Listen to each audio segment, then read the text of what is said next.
New details are emerging in the investigation into the deadly crash on an Amtrak passenger train. A live look at the scene. Rescue crews have recovered the black boxes. Those boxes are expected to provide useful information to investigators with the National Transportation Safety Board.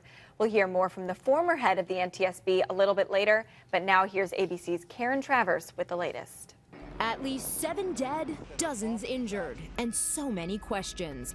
Investigators have been at the Amtrak crash scene in Northeast Philadelphia all day, sifting through mangled metal and debris. Our purpose for being here on site is to collect the perishable evidence, the information that will go away with the passage of time. What was the train speed? What was the speed limit on that curve? That's part of our investigation. The NTSB said preliminary data shows the train was traveling faster than 100 miles per hour before it derailed.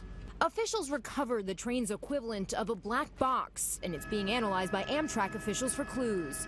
ABC News has learned the engineer received treatment for an injury and was interviewed today by local and federal officials. The tragic accident happened just before 9:30 p.m. last night, minutes after Amtrak train 188 left Philadelphia's 30th Street station. It was en route from Washington, D.C. to New York, traveling on the busiest train line in the country. I heard it like a big bang. All 7 cars, plus the engine, broke off the track.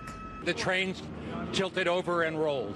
Amtrak says there were 238 passengers and 5 crew members on board. Among the fatalities, 20-year-old Justin Zemser, a midshipman at the U.S. Naval Academy in Annapolis, and 48-year-old Jim Gaines, who worked for the Associated Press. More than 200 passengers were treated at local hospitals. It is incredible that so many people walked away from that scene last night. And I don't know how that happened, but for the grace of God. There are still people unaccounted for. Mayor Nutter says officials haven't completely matched the passenger manifest given to them by Amtrak with information from local hospitals. And there may be passengers who haven't checked in with authorities. Karen Travers, ABC News, Philadelphia.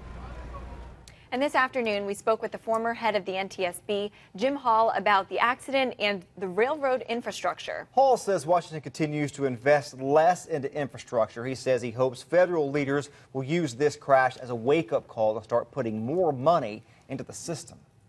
Just today in Washington, the committee there was looking at cuts, another major cut in the Amtrak budget for the coming year.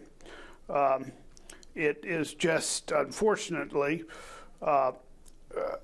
transportation safety should not be a political partisan issue. Again, another live look at the site of the train derailment in Philadelphia. There will be more on this crash that killed at least 7 people tonight on World News with David Muir.